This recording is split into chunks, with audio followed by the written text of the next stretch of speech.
Primero hacernos una idea mucho más acabada del punto de arranque, de la situación actual del propio instituto, ¿verdad? Hacer un inventario un poco de las capacidades y hacer un inventario de la estructura ya edilicia tecnológica que tiene ahora mismo. Y en base a eso, creo que lo primero que tenemos que hacer es un plan plurianual de trabajo que abarque ya los 4 años. O sea, realmente es muy difícil pensar que vamos a mostrar grandes resultados con acciones así muy reactivas. La idea es transformar la entidad y llevarla a un posicionamiento de alta performance que esté de acuerdo a, digamos, al nivel de desarrollo que ya tiene el cooperativismo y por otro lado, contribuya eficazmente, significativamente a lo que sería una política de gobierno, una política de Estado en el sentido de hacer de este país un país, digamos, con una imagen diferente, atractivo para hacer negocios, para las inversiones y que dentro de eso el cooperativismo no sea también, digamos, un sector aislado, un sector que no participe de esa dinámica. Así que hay varios frentes de trabajo, uno a la interna mismo de la institución, otro de cara al propio movimiento y un tercero ya más amplio de cara al resto del Estado Nacional y a la sociedad también paraguaya. Dentro de cada uno de estos planos, digamos, de intervención tenemos que ir viendo la priorización de las actividades, pero mi intención es tener realmente un programa ya para todo el periodo de vigencia de este mandato que es hasta el 2027, que son 4 años. En base a eso, ir avanzando de manera ordenada, sistemática digamos, inteligente, ¿sí? Cuidando los recursos de la institución, pero entendiendo que estamos ahí para dar resultados a la ciudadanía. Desde el punto de vista de las cooperativas o del sector cooperativo, Blas, te quería consultar, recientemente se estuvo dando a conocer el informe de cierre de gestión del INCOP y se estaban presentando los números estadísticos del sistema cooperativo y su participación dentro del sistema financiero nacional. En torno a 20% era la participación. ¿Te parece que hay todavía espacio para que las cooperativas crezcan en cuanto a relevancia dentro del sistema, teniendo en cuenta de que las cooperativas de repente tienen como socios a muchas personas que están fuera del sistema financiero? Es decir, encuentran en las cooperativas esa entidad que le permite acceder a productos financieros que son tan necesarios para la vida diaria? ¿Hay espacio todavía para crecer o de repente ya estamos alcanzando algunos techos? Blas, ¿qué te parece? Creo que el tema del espacio, del techo, es una cuestión que uno mismo se la impone en un momento dado, ¿verdad? Creo que una cuestión, como decía creo que era Mohamed Ali, decía que lo imposible es una cuestión de opinión. Me gusta mucho esa frase. Es decir, lo que vos me preguntás, siempre hay espacio para crecer. Hay que ver la estrategia de crecimiento, entendiendo que el INCOP no es un órgano de fomento, eso que quede bien claro. Lo que sí, el INCOP es un órgano de supervisión y que está encargado por la ley orgánica suya de promover el perfeccionamiento de la legislación cooperativa. Es ahí donde encuentra, digamos, su sitio como para apuntalar esto que vos estás diciendo, un eventual crecimiento o hacia dónde iría el crecimiento futuro del sector. La base filosófica y de identidad del sector es muy fuerte y ha demostrado ser, digamos, una solución que ha permanecido en el tiempo y es una prueba muy sólida, digamos, acerca de las bondades que tiene el cooperativismo como sistema. Ahora, obviamente dentro de eso estamos en un entorno competitivo, ya sea las de ahorro y crédito como la de producción. La de producción tampoco la tienen fácil, ¿verdad? Hay mucha competencia de capitales internacionales, la agricultura se va consolidando en clústeres que muchas veces son manejados también por transnacionales poderosas, importantes. Lo mismo ocurre en la banca, ¿verdad? O en el sector financiero. Y ahora el tema transversal es la digitalización de los servicios. Dentro de eso, obviamente, el INCO como tal va a tener que digitalizar también mucho de su plataforma misional, pero por otro lado entiendo que eso es una oportunidad o una amenaza dependiendo de cómo uno la gestione. Lo que sí que está ahí, y ese proceso se viene, creo que es un gran desafío para, en este caso, el sector de las cooperativas de ahorro y crédito, pero básicamente que vamos a tratar de precautelar siempre desde el INCOP es que se haga una gestión adecuada de estas entidades una gestión basada en lo que sería el análisis y la gestión de los riesgos mismos, una gestión más profesional, pero que eso no impida también, como vos dijiste, que estas entidades sigan siendo prestadora de servicios a los sectores más pequeños, entre comillas, en cuanto a volumen individual de transacciones, ¿verdad? Hay una gran masa de gente que está en el cooperativismo. Ahora, el volumen de operación individual es más pequeño, es más atomizado, y nosotros pensamos que eso tenemos que precautelar de que esas entidades sigan prestando ese tipo de servicios. Así que en eso vamos a darnos la mano, seguramente estoy convencido de eso con el propio movimiento, porque hay muchas de estas tareas que tienen que ver con el fomento, la actualización, la modernización en la prestación de servicios, que son tareas del propio movimiento, de hacerse más competitivos y de permanecer en el mercado. Y nosotros facilitando, primero, una imagen adecuada de que es un sector confiable, y segundo, promoviendo eventualmente mejoramientos y desarrollo legislativo para apuntalar la fortaleza del sector. En cuanto a los desafíos institucionales, Blas, ¿qué estás viendo? ¿Qué te parece que se tiene que encarar teniendo en cuenta de que siempre se hablan de ciertas cuestiones cuando hablamos del INCOP y del sector cooperativo, como por ejemplo el tema de la gobernanza dentro del INCOP? Se habla de la necesidad de fortalecimiento institucional teniendo en cuenta las operaciones de las entidades solidarias y lo sensible que es de repente cuando se maneja el ahorro o el dinero de las personas. Se tiene también el fondo de garantía de depósitos, que es una cuestión muy anhelada en el sector cooperativo y que todavía no se está ajustando lo suficiente como para poder concretarse. Desde tu óptica, ¿te parece que este tipo de cuestiones son las que forman parte de los desafíos institucionales o hay cuestiones adicionales, complementarias que se podrían añadir? ¿Qué te parece, Luis? Bueno, vos hiciste una buena síntesis. Yo creo que cuando hablamos de capacidad institucional, lo primero que tenemos que ver cuáles son los instrumentos de que disponemos. Y hay tres tipos de instrumentos fundamentalmente en toda administración. Primero, los recursos humanos. Después, la infraestructura, el know-how, lo que podríamos llamar el capital intelectual de la organización. Y después, los recursos financieros. En orden inverso, los recursos financieros, en este momento creo que tenemos un presupuesto relativamente interesante. No creo yo que tenga un presupuesto muy pequeño. Tiene autonomía en la percepción de esos recursos, porque hay aportes que hacen las cooperativas que están en la ley 2157 que otra entidad pública no tiene. Entonces eso tiene a favor. La cuestión del know-how, del capital intelectual, yo la divido otra vez en dos partes. Tiene que ver uno con la cuestión conceptual, digamos, de los procesos, de cómo se arman, de cómo se optimizan, de cómo se diseña el flujo de trabajo. Eh, Tiene que ver con conocimiento en finanzas, en estructura de balance, en análisis de evolución de esos temas a lo largo del tiempo.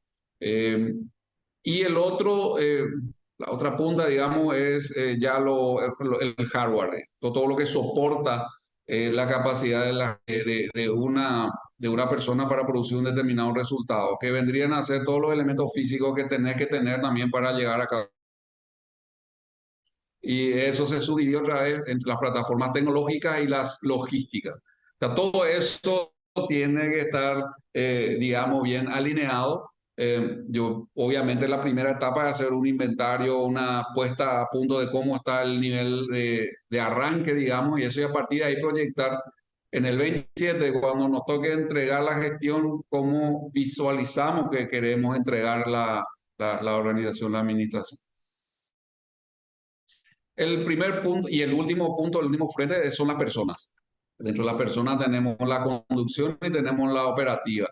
Y dentro de la conducción dividimos otra vez la conducción, digamos, como en mi caso, que resulta de un proceso en el cual participan las cooperativas, participa el ejecutivo, y por el otro lado está la conducción interna, los directores generales, los jefes de área, etcétera. La gobernanza adecuada, el equilibrio, digamos, de competencias y responsabilidades, y la prevención de conflictos de interés que puedan haber en ese contexto de grupos que al final son, digamos, los que mueven toda la organización. Entonces, uno tiene que tener realmente en mente todas estas dimensiones, porque es como un sistema, eh, literalmente es un sistema de gestión. donde si una de las partes falla es como el motor de tu auto, ¿verdad? Tener un pedacito, un engranaje, una tuerca te puede hacer que cuadro e incluso te deje en la calle. Entonces, tenemos que tener esa visión sistémica. Yo eso es algo que quiero instalar también ahí dentro de la organización, porque suelo encontrarme, no es la primera vez que voy a otras organizaciones, pero muchas veces es frecuente encontrar la filosofía del estanco. ¿Verdad? Uno se ocupa de su ámbito, el resto que se vea un poco, total, yo no tengo incidencia allá, bla, bla, bla. Es lo que como cultura de gestión quiero llevar al INCOP, esa visión orgánica, sistémica y con perspectivas de procesos y perspectivas de propósito en el tiempo. Entonces, la conjunción de todas estas ideas se tiene que plasmar en los instrumentos de gestión adecuados. Si hacemos todo este trabajo en los primeros 2 o 3 meses, yo creo que es empezar con derecho un poco la gestión que en este caso iría hasta el 2027.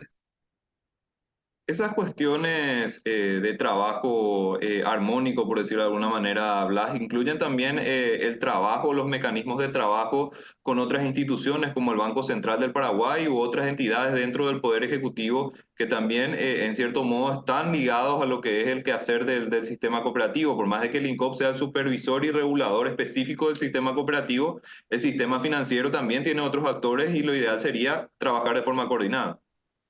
Asimismo, ya te había yo mencionado que hay un frente de trabajo con el gobierno y con el resto del Estado, porque el INCOB es parte de un sistema de supervisión ya a nivel nacional también.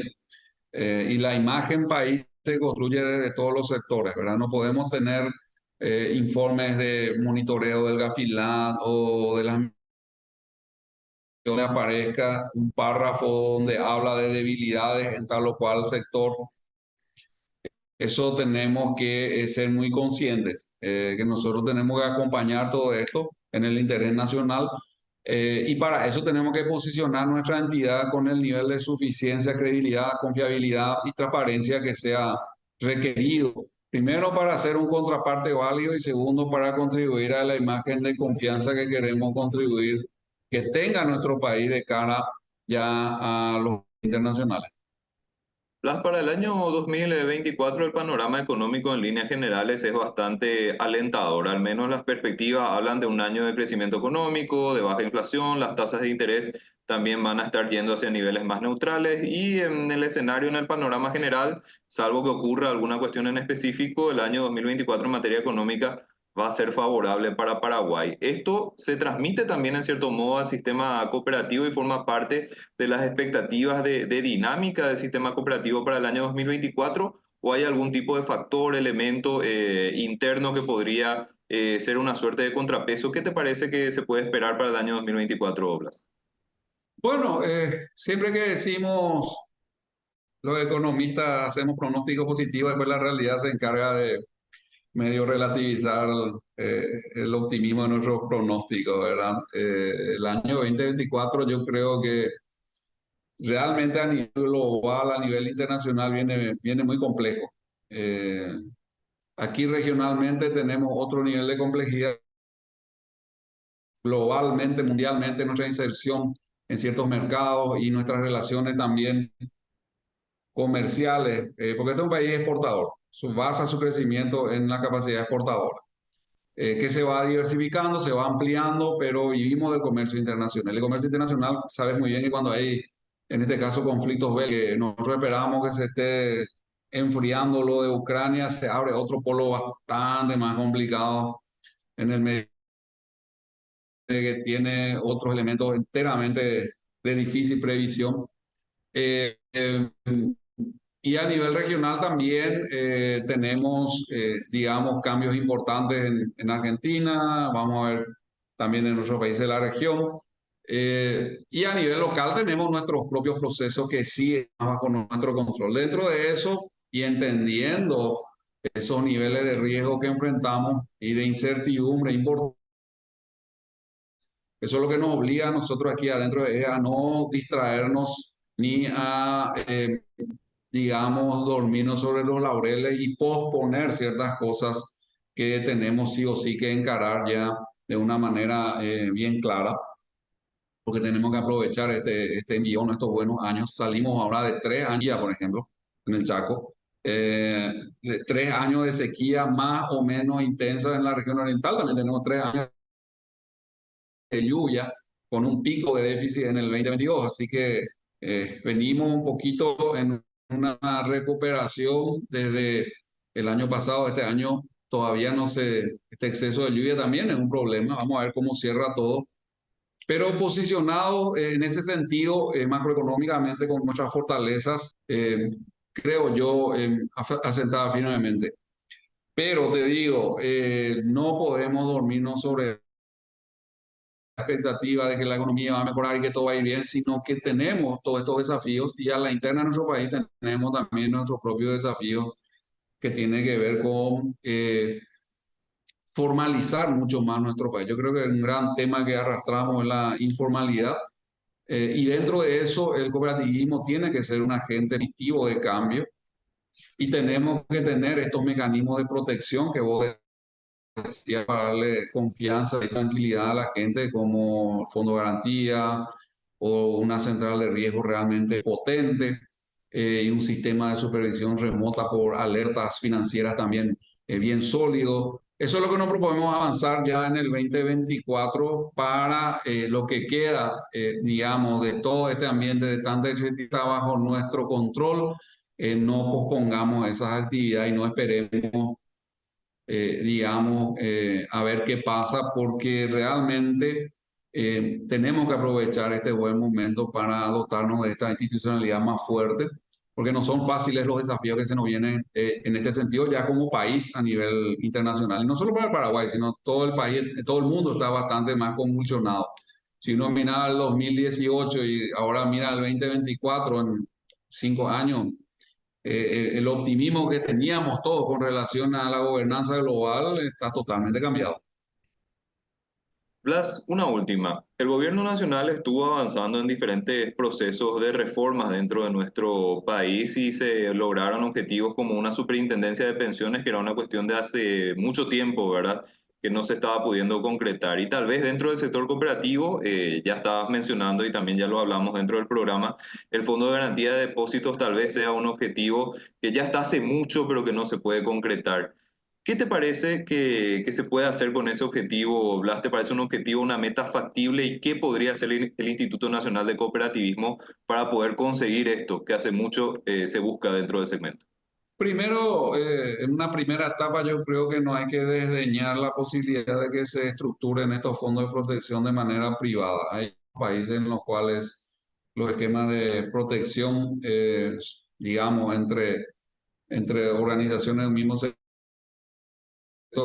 han ido dotando de estos instrumentos de manera privada. Yo creo que hay instrumentos que la legislación permite, como los fideicomisos y demás, donde se puede hacer una dispersión del riesgo y también trabajar sobre una base de confianza a nivel de unos grupos más pequeños. Es decir, veo una etapa transicional donde posiblemente la solución pueda pasar por una figura o un mecanismo del sector privado mismo. No veo la necesidad ni siquiera la justificación de hacer una institucionalidad pública para otro fondo de protección, otra entidad pública que se dedica a eso. Creo que eso no corresponde. Pero sí creo que hay mucho en cuanto al INCOP en el sentido de su tarea de supervisor de manera profesional y eficiente va a contribuir a generar mejores indicadores, digamos, acerca del desempeño de las organizaciones aportantes a cualquier fondo. Y eso genera a su vez la confianza necesaria para que estos instrumentos se puedan desarrollar. Es decir, la base para constituir cualquier fondo común tiene que ver con la confianza entre los aportantes, ¿no? O sea, yo tengo que saber con quién me estoy juntando, en qué condiciones, quién es el que está aquí como socio mío. En eso sí el INCOP tiene una tarea importante que desempeñar. Y en lo otro, yo estoy pasando del sector cooperativo ahora a la presidencia del INCOP. Ya venimos trabajando también en propuestas en ese sentido, que vamos a seguir acompañando de las confederaciones como para sí o sí avanzar decididamente ya en el 2024 en ese tipo de instrumentos. Están después otros instrumentos complementarios como todo lo que es la interconexión de las centrales de riesgo, está todo lo que tiene que ver con el sistema de monitoreo a distancia. Es decir, hay mucho trabajo por hacer, pero creo que tenemos los elementos básicos para avanzar de una manera positiva. Y específicamente en este instrumento, yo te digo, la visión que tengo es una etapa, no sé si es transicional o lo que sea, pero sí arrancar con una iniciativa que tenga que ver más bien con movilizar al sector privado para que ellos mismos se armen, digamos, sus esquemas de protección y el INCOP entre realmente en una etapa en la cual sus capacidades de supervisión al momento de perfilar adecuadamente el riesgo de gestión de cada entidad. Ese sería un insumo y un aporte sumamente relevante para la sostenibilidad futura de cualquier mecanismo de protección, en este caso de los ahorros. Así que esa es mi visión un poco para los siguientes 4 años. Y si en el 27 llegamos con esto, con, digamos, estas estructuras hechas desde el sector privado bajo la supervisión de nosotros como instituto en la capacidad de poder evaluar los niveles de riesgo de gestión de las entidades aportantes, vamos a hacer seguramente una sinergia muy importante el día de mañana con todos estos esquemas. Y creo que esa es la vía para avanzar en este momento en estos temas. Blas, te agradecemos muchísimo tu tiempo y tu análisis. Desde este espacio constantemente también mantenemos en debate lo que es la actualidad del sector cooperativo y evidentemente con la nueva gestión vamos a estar nosotros también invitándote a nuestro programa para justamente tener una idea de cómo el INCOP va encarando sus diferentes procesos. Esperamos contar con tu participación nuevamente en este espacio. Muchísimas gracias y un gran saludo a todos.